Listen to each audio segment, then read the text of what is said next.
We do have a few people that are new to our community joining us today. So if I haven't officially met you, welcome to Oradell Public School. I am proud to serve as principal of Oradell Public School. And as principal, I serve all children, not just general education children. I serve all children and I care deeply about all children. So I'm excited to share with you today some of our plans for our special education population. You really couldn't listen to the experiences that people had in the spring about remote without hearing about how special education students were impacted. Some of them did incredibly well. Students who struggle sometimes socially really loved the opportunity to work at their own pace. And other students didn't necessarily get to feel like they got to grow as much because they didn't feel that they got the same levels of support. So we're going to talk to you a little bit about our hybrid program today for the fall. And we're going to use the exact same format we used for the whole school presentation. And then if we find that there's not that many people here and we want to change that format, we will turn it just to a Zoom. But to begin with, if you have a question while I'm speaking, you're going to email. I'm sorry, you're not emailing. It's been a very long week. You're not going to email, you're going to message and chat with Mrs. Hawley, okay? So if while I'm speaking, you have a question, chat with Mrs. Hawley. If she can answer it right off the bat, she will. Otherwise, I'll answer it at the end of the presentation. So let's get started.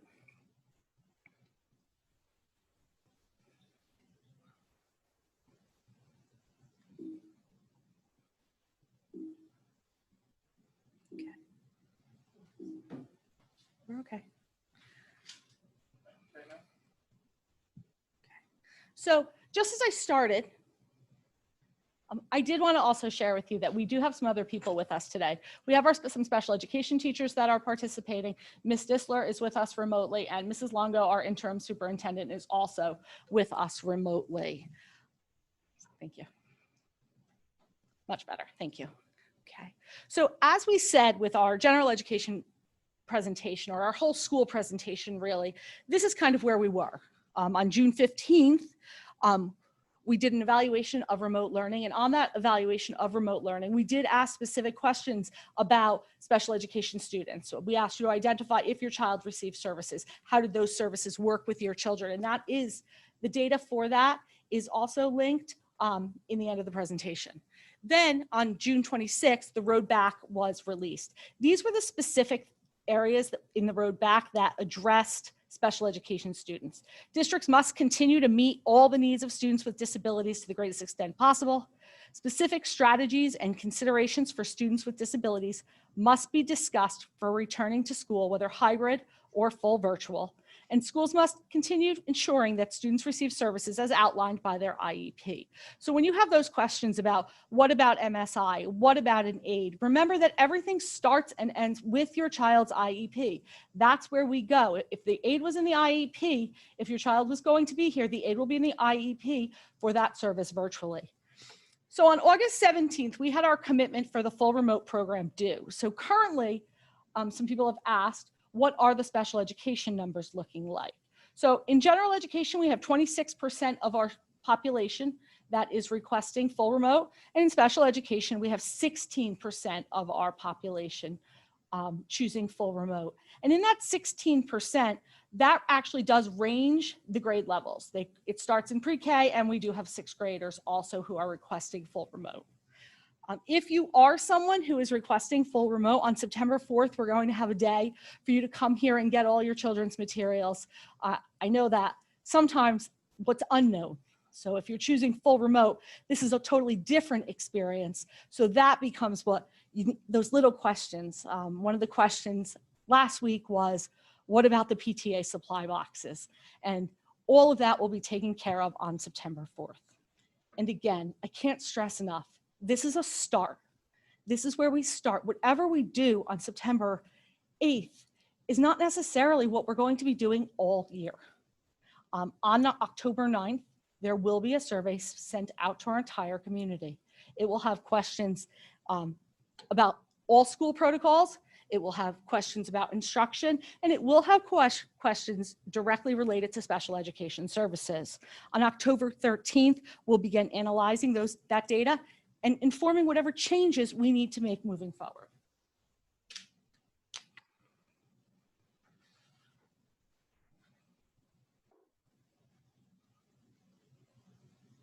Thank you. And what guides us moving forward, and you're going to hear me say this time and time again, are these 6 principles. That when you're in this building, we want to make sure that we use every moment to its full capacity, its full potential. So building time is golden. The goals remain the same. We continue to be focused on meeting each child's individual need. It doesn't matter where we are. It doesn't matter if we're dealing with a COVID type pandemic. It doesn't matter if it was March 10th last year. We continue to focus. We are the same community we were then and that we are now. Consistency is key, whether you're in a full virtual model, whether you're in a hybrid model, the approach and the materials, everything stays the same. Relationships are at the core, and relationships are always going to be important. And one of the things I'll be talking to you about later is your assistant principals and I are part of the relationship. I know so often the first person you reach out to is your child's case manager, and that's absolutely appropriate. But also know that we are here for you as well. Today we spent a lot of time talking to your children's case managers because I think when the presentation went out, it caused lots of questions. And so that's the person you went right to. Well, guess what? They came right to us so we could talk through some of your questions collaboratively. We want to focus on what matters, what's most important, what's going to give us the biggest bang for our buck. And adult learning reaps rewards. That's adult learning for our teachers. That's also adult learning for our parents. How do we help you help your child to be successful?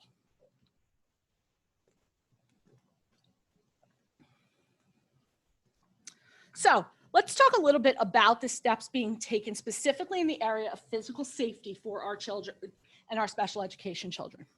So in the past, you know that we've had instances where 2 special education resource room teachers might share a classroom. No special education teachers will share classrooms this year. Each of the classrooms have been set up. Often many of those resource rooms had tables in them, often a horseshoe table where a teacher sat with children. They've all been replaced with desks that are spaced 6 feet apart. We will, just like we will do in our general education classrooms during the recess period, those rooms will be disinfected, and each child will not share materials. So today, about 750 plastic containers arrived at Oradell Public School. Each one of them will serve as a material storage place for your child. So in pre-K, I like to call it their personal toy box. And in 6th grade, it's their personal locker. When transitioning between classrooms, because our resource room students will still, if they're on site, go from their general education setting to their resource room, they will use hand sanitizer upon entering a new room. And occupational therapy and physical therapy providers will be provided dedicated locations. So we're not going to use the atrium for occupational therapy because that's a space with a lot of people moving in and out of. We'll find dedicated spots in our building, which have already started to designate as an occupational therapy spot and a physical therapy spot. Once we see the schedule for example, our occupational therapist, we'll see the sessions and we'll devise our plan for how we're going to clean in between individual student sessions.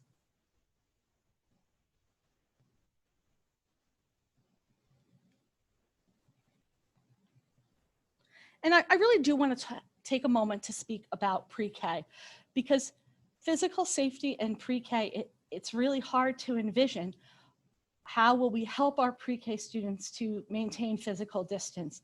So again, everything we do is a partnership. So Miss Jane has been in here. She's been in, I think, 2 or 3 different times, and we sat in her room and we looked around and we said, what can we do to maintain some of the components that have made that program so successful, while also ensuring that we're keeping students distance, that we're not sharing materials. So their day will follow the same schedule it always has, with pre-K 3 in the morning and pre-K 4 in the afternoon. We have removed the large round tables and instead placed a small rectangular table because desks didn't seem right for pre-K. So we found small rectangular tables, and each child will have their own table. Those tables are 6 feet apart. Masks is something we've talked a lot about. And so the New Jersey Department of Education says that while on site, students need to be wearing a mask unless there is a medical need or there are reasons regarding special education. So right now, we are going to start with a full mask protocol for our pre-K students. But we've realized that not all of them will be at 2.5 hours. So our plan is to use outside time to give students an opportunity to take a mask break. So we've been talking about them as walks. And those of you who have been part of the pre-K program know that Miss Jane and Miss Amy take walks all the time. So we're going to take some walks around Oradell Public School property because it'll allow children to stand 6 feet apart and be 6 feet apart. And then we can go back in and we can put those masks back on. If that's still a struggle, then we begin the collaborative conversation. Is a shield more appropriate? Is there something else we can do? We bring in the case manager. We may bring in the occupational therapist. We may bring in a school nurse. We're going to talk with you as a parent about how you can help us to build that stamina at home. And as I said before, every student will have their personal toy box. So instead of a large container of Legos, each student will have an individual bag of Legos in their box. So we've looked around the classroom and we said, okay, what can we separate right now? And that's where we'll start. The pre-K room, just like our kindergarten, first and second grade classrooms, will be fully cleaned. Floors will be washed, every surface will be washed, and the room will be disinfected in between the morning and the afternoon session.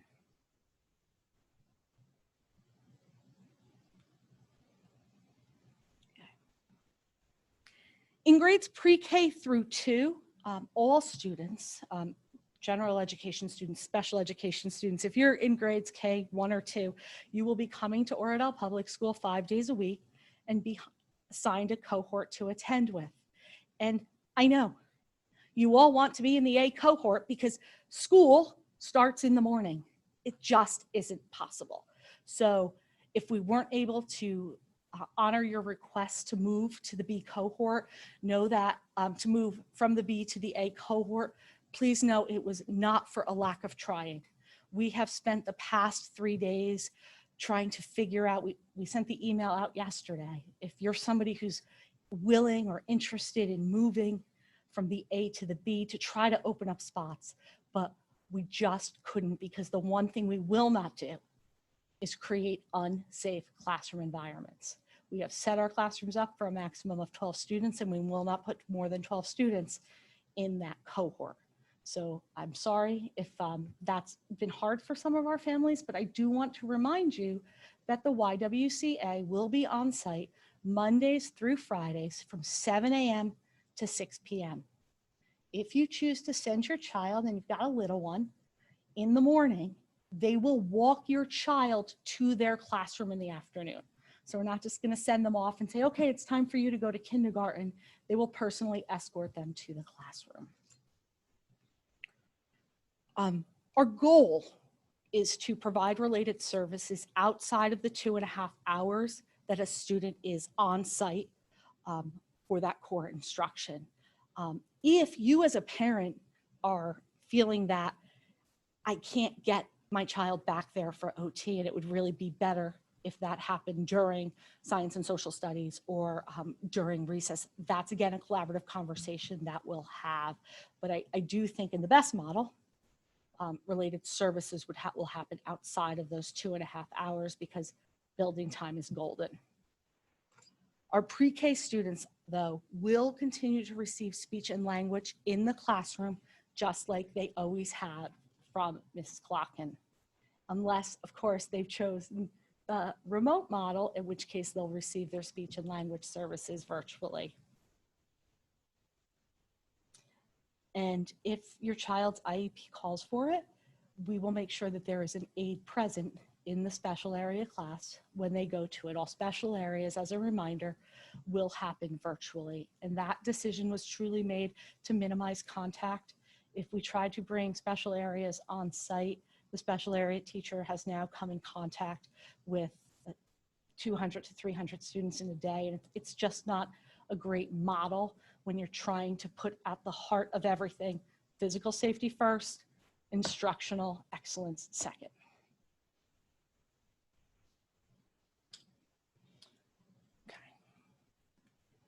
Okay, so grades 3 through 6.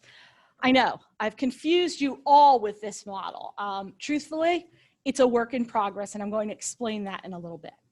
So what we did was we took all students who are either a resource room student, an LLD student, or a student who receives in-class resource or in-class support for language arts or math, and we've placed you in the A cohort. Because what that did was it freed up the teacher who gives you those resources on the B day. By doing that, that teacher is now available to give extra support, whether that be virtually or whether that be on site. We were able to do it because we just happened to have some staffing this year that allowed us. Our staffing became a really great resource for us. And our goal was to provide as much, and I'm going to say in person, but that in person can also be the virtual. We wanted to really allow our special education teachers to focus on a core group of students.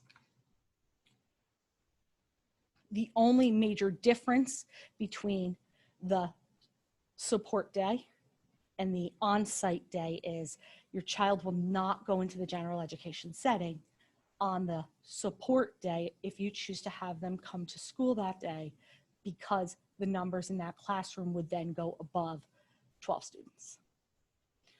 Related services could be happening on that support day, and that can happen also on the Wednesday, and it can also happen at 1 o'clock, after 1 o'clock on any day, and I'll talk a little bit about related services more in a moment.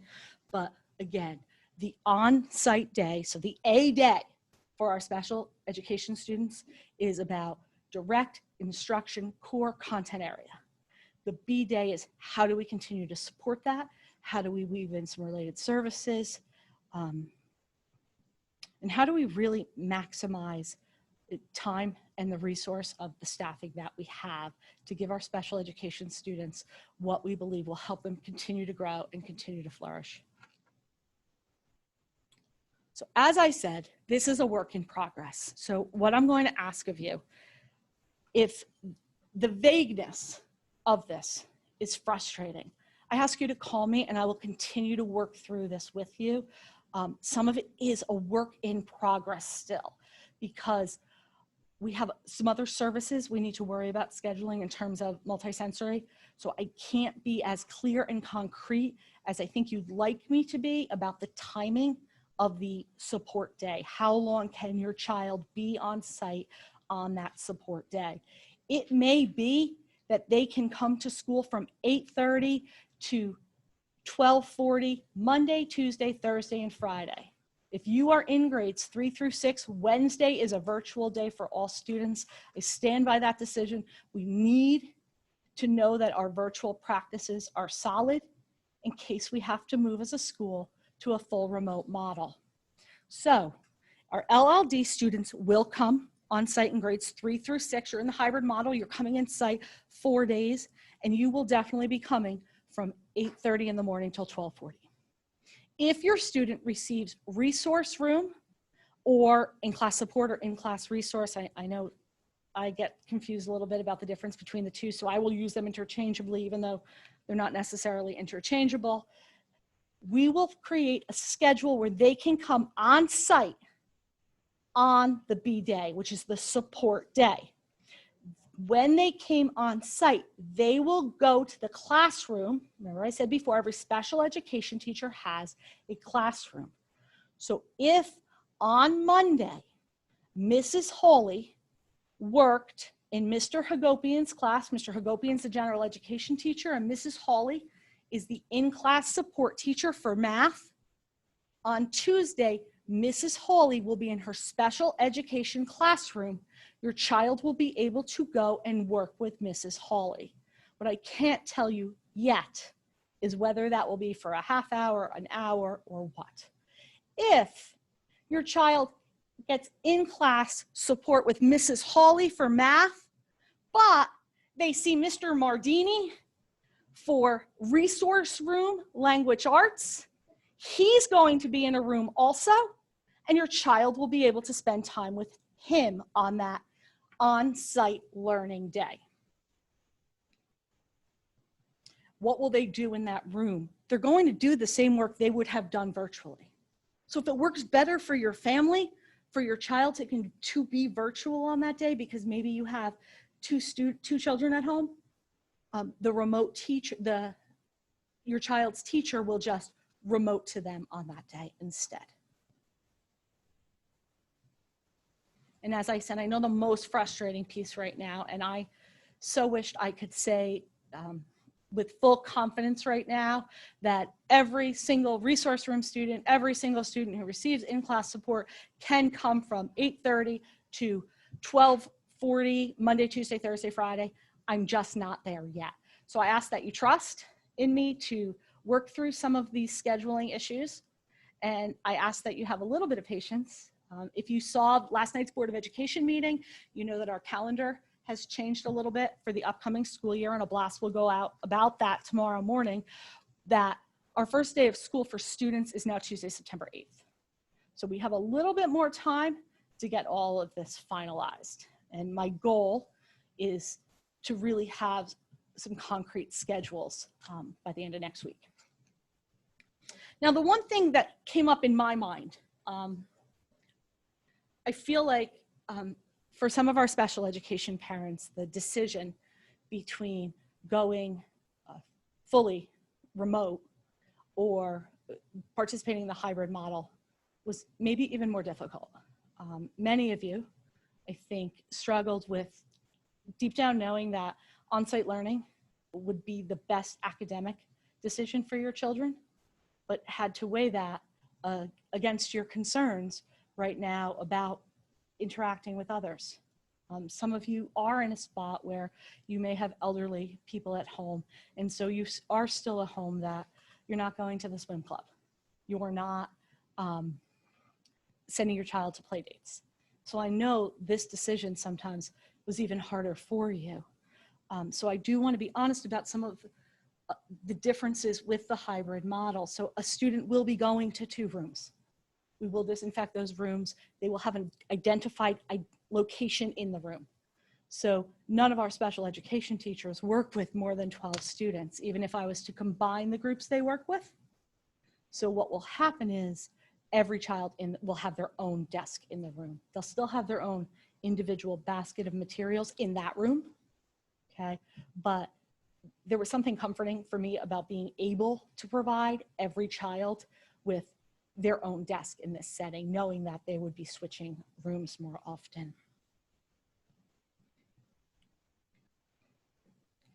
And again, I know the other question is, well, is this 1-to-1? Is this 3-to-1? Is this 4-to-1? What happens? The number will typically mirror the number of students that were in the resource room. So if we'll make Mr. Hagopian the special education teacher, because it's a little known fact, Mr. Hagopian is a certified special education teacher. Mr. Hagopian works with 5 resource room students. Well, those are the 5 students he would work with on the on-site learning day. So the number's not going to go up at one time from the number that would have been in that resource room. Related services. I know those of you who looked at our committees, I hope one of the things you noticed was the attention we put to making sure that our special education population was represented on our reopening committees. Not only is there a CPAC representative on the district restart committee, but several of the parents on other committees do have students who receive special education services. And as one of them said, some things work okay virtually, and what we did in the spring, we had to do in the spring, but some things might be more effective in person. So what we're doing right now is that's going to be a conversation that we have, again, because each of your families is different right now. I will tell you that with the exception of pre-K, all speech services will begin remotely this year. All group sessions for related services will be done virtually as well. As time goes on, we'll reevaluate those decisions, but that's where we're going to start. In the case of occupational and physical therapy sessions, what I have promised our Teachers Association is that we will set up those designated classrooms. We will make sure that everyone feels safe and secure with the location and with the cleaning protocols. And as long as that's in place, occupational therapy and physical therapy will happen on site as long as the parent agrees to that location.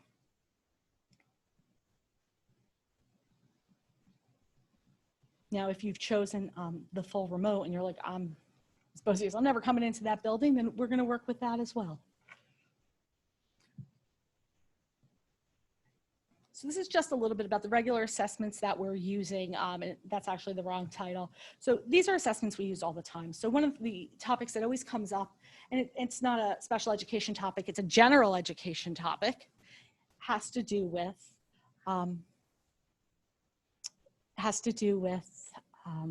how are you assessing whether growth happened in the spring?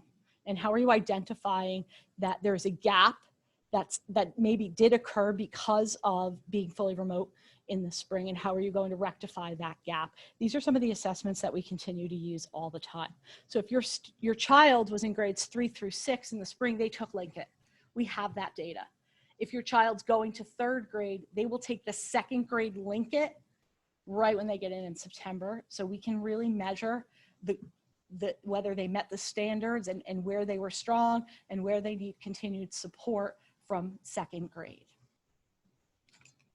And the majority of those assessment tools are utilized with all students at Oradell Public, with the exception of the IEP goals and objective assessments and monitoring.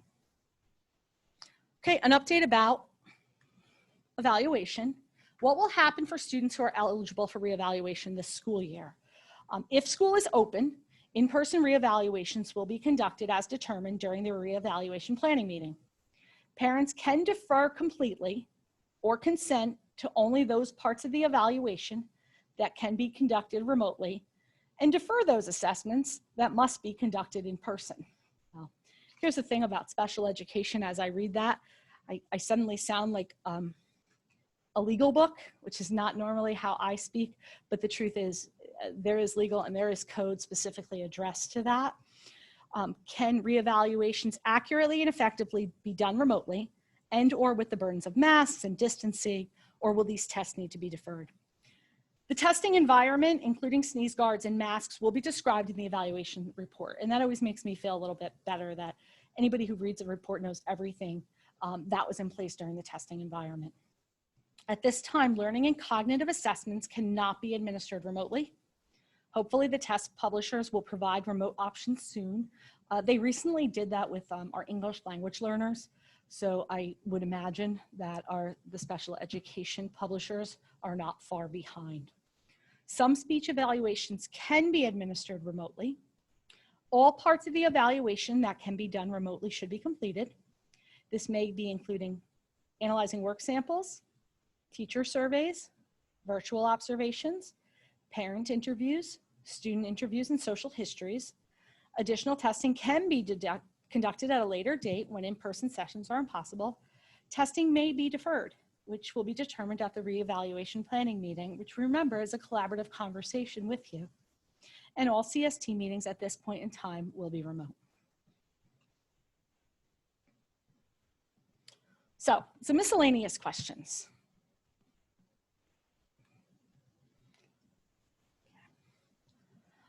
I added this one about the mask because I did mention it during our general large reopening presentation, and I thought that this article talking about sensory, and I know for me, I have my own set of sensory issues at times, and I've had to work really hard to find masks that worked for me. So I thought this article kind of helped guide you a little bit, and my recommendation is to just keep trying. I didn't know the trick that if you have a mask that has a little bit of wire up top, if you turn it upside down and you put the chin part up top, it doesn't fog your glasses. I learned that yesterday, and it was an incredibly exciting new discovery for me. How will the school handle students who for sensory reasons and or presence of glasses struggle with mask wearing? Just like with our pre-K, we'll begin a collaborative conversation. We did, and we did purchase children-sized shields already, but we also purchased, this specific one in the picture is called a Humanity Shield. And the difference between a Humanity Shield and a regular shield is it has a bottom. So we know that the reason shields are not considered as good protective equipment as a mask is because it doesn't have that bottom. So we found these after we purchased shields. We did purchase a child one, we did purchase an adult one. We're gonna try them out. If we find that these feel like a safer option than a regular shield, we'll invest in even more. The best way we can help children with masks, and I know you're doing this already, is to continue to have them wear them. Even if that means taking them out for ice cream because they have to stand on line 6 feet apart, and that gives them time to practice that. Whatever it is, we just have to keep practicing. I've been incredibly impressed. We did kindergarten screening last Friday, Monday, and Tuesday of this week, and every kindergartner, pretty much, I think, except for one, came wearing a mask, kept their mask on for the whole screening, and shockingly, I think they touched theirs less than I struggle to remind myself to touch mine, not to touch mine. So changing from hybrid to remote impact the implementation of a child's IEP. The related services, the core of the service is going to remain the same, but we are going to have to talk about what that's going to look like in your child's day. Will it match up time-wise exactly like it matched up before? Probably not. Your child may, in the hybrid model, have reading at 9 o'clock, but we don't have a special education remote teacher available until 10 o'clock. So those are the conversations that we would have, and we would put together a program for each day that works for your child because it works for us. We do have a dedicated special education remote teacher, and we have managed to identify time in special education teachers who are on site that they can also work with remote students. Will children have aids, access to aids remotely? Based on the IEP, if an aid is in your child's IEP, you are going to have an aid, and we always want what's best for children. So we will make sure, we will do everything in our power to try to make sure that aid is consistent. But again, we have students here in the morning, we have students here in the afternoon, and if that aid, so I'll use for example, Miss Gitchlian's class. If that aide is working with Miss Gitchlian in the morning, for purposes of contact, it might be better for that aide to also work with Miss Gitchlian in the afternoon. If that happens, the aide that worked with your child in the morning may not be available to support them in the afternoon. So we are going to try the best we can to maintain consistent aid support, but at this point in time, I can't give you the 100% promise. So I hope what you know about me is that I'm always going to be truthful. I'm always going to be honest. I will admit when we made a mistake. Right now, we're going to try. I just can't promise it. And, you know, it's a tough time for a transition, but no, there's never a good time for a transition. So let's be honest about that.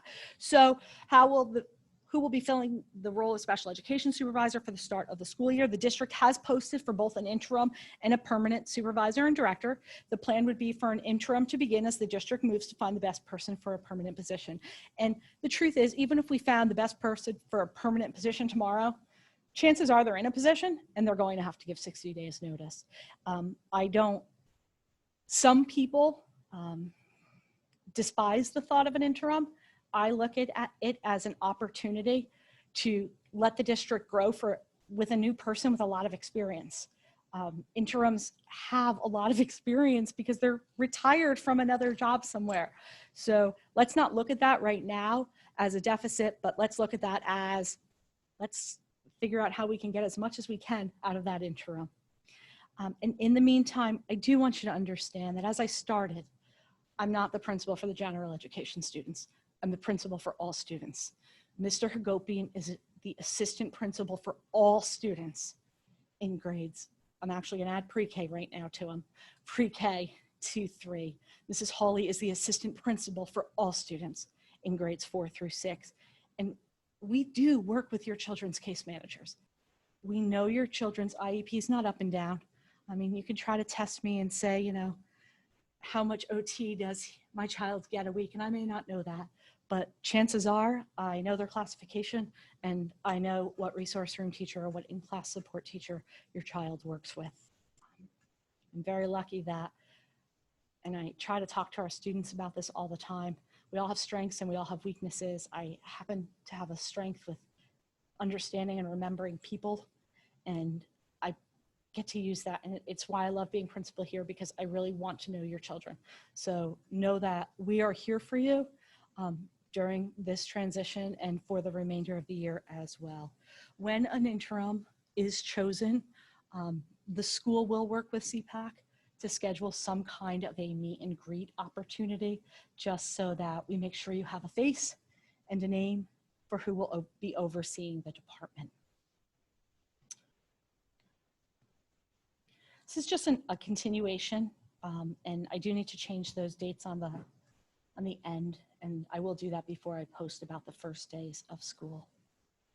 I think I'm going to ask Mr. Hagopian and Mrs. Hawley right now if they have some questions for me, and I'm going to be honest, if I don't have an answer, I'll tell you I don't have an answer, and what I'll do is I'll find the answer, and I will include it in this presentation on a slide that says unanswered questions that are now answered. Will there be new instruction on B days, or is it reinforcement only?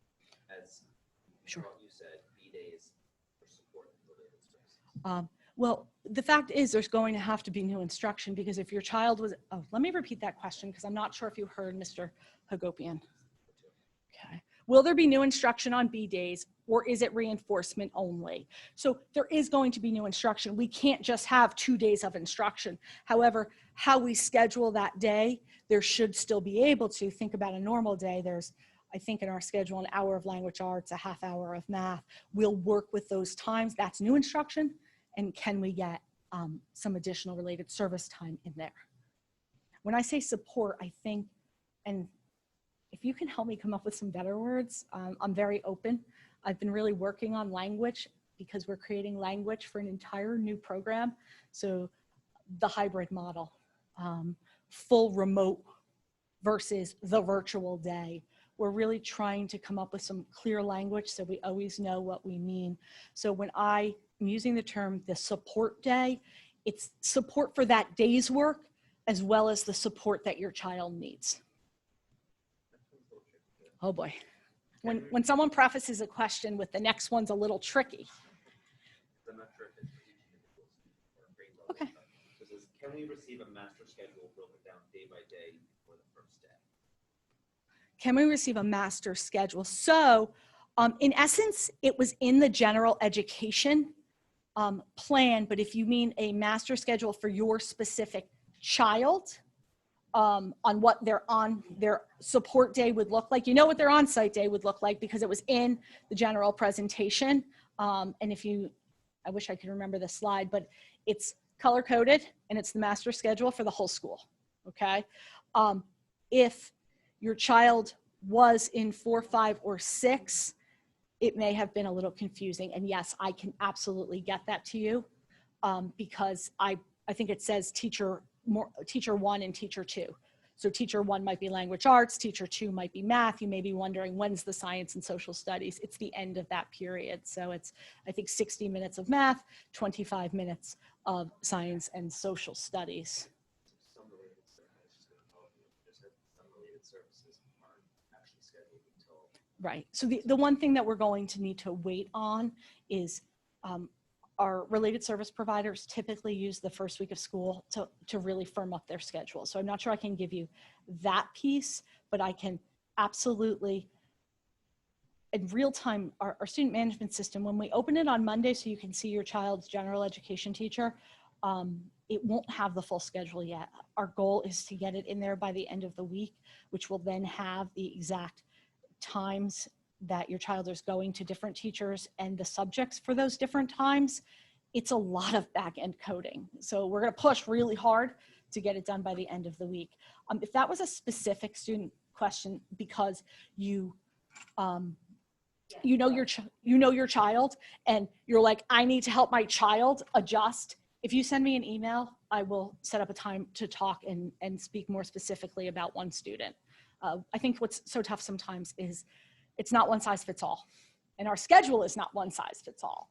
So I'm speaking in generals, and if it's a specific student-related question, please reach out to me and I will have a conversation with you. Megan, a number of people sent their questions to OPS and not to me. Okay. If they could send them to me, I think Michael will read Okay. some. So what's being shared with me is some people may have joined after I made the announcement to send your questions to Mrs. Hawley, and you sent them to OPS, which is okay. So Mr. Hagopian's going to go and see if there's some other questions that I can answer right now. And I thought I was done. Sure. Can OT and PT take place outside when weather allows? Can OT and PT take place outside when weather allows? It's a conversation I will have with our OT and our PT service providers. It is something we've considered, and we do have the space to do it. I just need to talk to them because I need to better understand. I'm going to share something I wasn't planning on sharing. I was more nervous for tonight's presentation than I was to give a presentation to 500 parents last week, because I don't consider myself an expert in special education. I'm always willing to learn more. I want to talk to our occupational therapists and our physical, our PT, to understand, can they meet their needs outside? As long as being outside is not going to impede the work they need to do, that is absolutely something we can consider. With physical safety first, will teachers or aides be allowed to touch our children, hold their hand if they need walking down the hall, guiding their hand with writing? Okay, I'm going to be honest. I don't see, I'll repeat the question. With physical safety first, will we see teachers guiding children's hands when they're writing, holding their hand when they walk down the hallway? My guess is this: the first week of school, you're not going to see a lot of that. And I use the example of the first time I went to the food store when we had stay-at-home orders. I wasn't sure how to be. I was scared, and I wasn't sure. Someone cut me in the deli line, and normally I would have just tapped him on the shoulder and said, "Hey buddy, there's a line back there." And I didn't know how to act. And I think, in quite honest and open transparency, you're going to see that with our teaching staff the first week. And from there, we're going to look at protocols and we'll continue to figure some things out.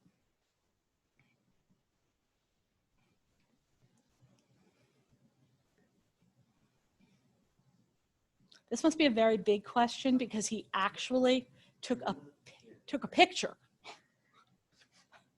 There's just too much for my test.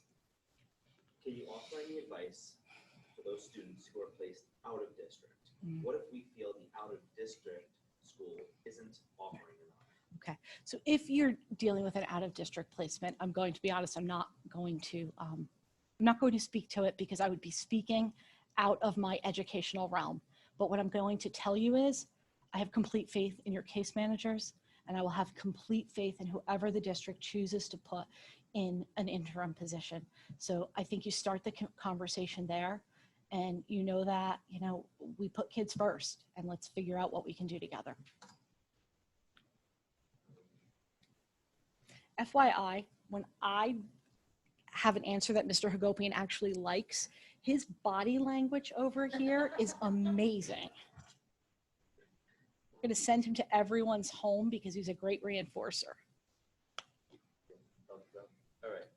This one, I don't completely understand. I just want to make sure it says, would this program also include for out of district students who need IBC classes? So I don't know where they, Okay. I don't know if they meant this presentation.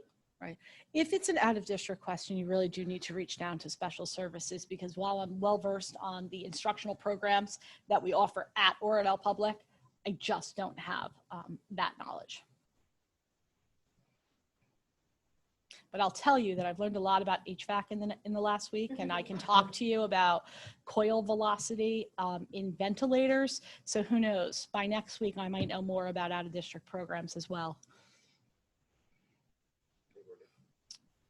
You want to check your screens one more time? Okay. Okay, so here's the closing words. Okay. Okay, so Mrs. Disler did just text us that to remember that she is in district for a little while longer till the end of the month. So if you are out of district and you have a question specifically about that, please reach out to her. Okay. And so my closing words, no, it's okay. My closing words are this. It's not perfect yet. And I'm going to go back to last year's bike and what I said during our large reopening presentation for the school. Wilbur and Orville Wright turned that bike into an airplane. And if we continue to work together and you're willing to trust in me and you're willing to trust in this team and you're willing to trust in your case managers and you're willing to trust in our teachers and you're willing to have a little patience, because guess what? Those Wright brothers, they failed a whole bunch of times, but they got it right. And they did some really great things. I promise you, we will continue to be committed to your children as we are all children, and we're going to work this out and we're going to figure it out. And if you need something, you reach out, and you remember that there's 750 students here and there's a lot of reaching out right now, but we'll get back to you and we'll talk. And our job and our goal is to make everyone feel secure and comfortable that their child is here and their child's going to continue to grow no matter what their program is. So thank you for joining us tonight. And thank you to my wonderful team in the room. Thank you to Ms. Disler for joining us remotely and Mrs. Longo, and have a wonderful night.